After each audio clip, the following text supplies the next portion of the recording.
Hello students. So now we'll be talking about absorption of food items. How they are absorbed. We have talked about how they are digested at various parts of the organs, um, at various parts of the alimentary canal. Now we'll talk about how they are being absorbed and from the blood and lymph. They pass through the from the absorption part and then reach out to the cells. So we'll talk about absorption. The most of the absorption of amino acids, glucose, carbohydrates, fats, all of their small material is done. Most 90% of it is taking place in small intestine. 10% of it is taking place in various parts like buccal cavity, stomach, right, large intestine. But 90% of the absorption is taking place in the small intestine. And the passage of different absorbent depends upon the concentration gradient of some of the substances. Like if the concentration gradient for some of the substances, if the concentration gradient is low, then the molecule will move from high concentration to low concentration. Otherwise, sometimes active movement is also involved. So now we talk about from various organs what all exactly is getting absorbed in various parts of the alimentary canal. So first we'll talk about mouth. Now in mouth, what all is getting absorbed? The drugs that we take, sometimes medicines that we take, that is coming in contact. Then carbohydrate, some of the carbs getting absorbed over there. Then the food moves to stomach, and what is getting absorbed over there? Now this 10% that we are talking about, right? So that's water, simple sugar, alcohol, right? Then in small intestine, which is the major area for the absorption, everything, all or most of the nutrients are getting absorbed, which have come over there with the final and the final digestion also takes place over there, right? And reaches from the villi to the blood and lymph, and from there they reach to the cell and get assimilated or used up, utilized. And large intestine, what is getting absorbed? That's water, some minerals, right, and some drugs that's getting absorbed over in large intestine, right? So this is what is absorption system of the various parts of the alimentary canal. So you can see this is where 90% is taking place, and these are forming 10% of the absorption process, forming the 10% of the absorption process. Now we'll talk about different diseases or disorders that affect the digestion process or digestive system, or they take place as a result of some kind of infection or something, right? First disorders we are talking about. First is vomiting. Now when does vomiting take place? When you've eaten a lot and there's a sensation of ejection from the stomach, and this reflex action, this reflex causes the feeling of urge of vomiting, and the stronger it is, there are chances that you will vomit out your food. And the center for this in the brain is medulla oblongata, right? Next we'll talk about diarrhea, right? Now in diarrhea, what happens? There is a frequent, you feel the urge of frequent defecation, and frequent defecation, that is the removal of unwanted waste.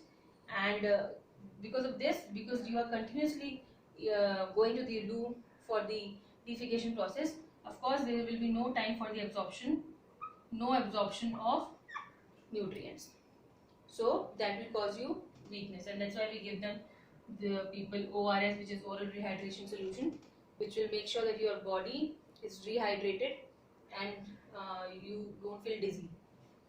Next is constipation, somewhat opposite of the idea. Here the water dehydration is a lot, whereas in constipation there is lack of water, so it's difficult to defecate. So in this there is a fecus is retained, and that's why fecus retained and is not able to get out of the system, and that reduces that causes the irregularity in bowel movement.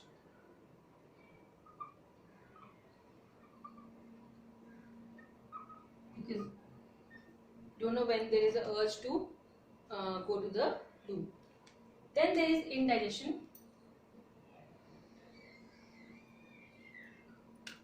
I'm writing it here, indigestion.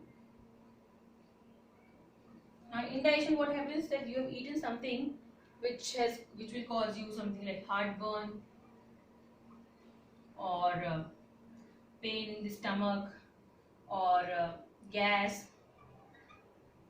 or nausea, something like that. So when your food is not digested properly, or you've eaten some kind of wrong kind of food, having some other material, or which is not good for the body, or some stale food you've eaten, in that case there are chances that you will get there will be indigestion, and that can lead to heartburn, pain, gas, nausea, escape of gas from the stomach, accumulation of gas, feeling of bloating, that bloated feeling, right? All of that. Now I'll talk about one more disease, which is deficiency disorder. These were not deficiency disorder.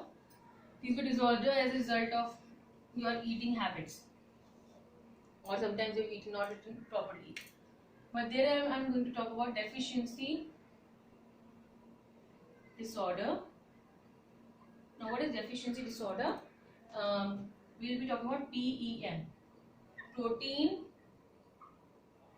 energy, malnutrition. That means you are lacking protein and energy. In this, we will be talking about two diseases. One is marasmus and one is Kwashiorkor.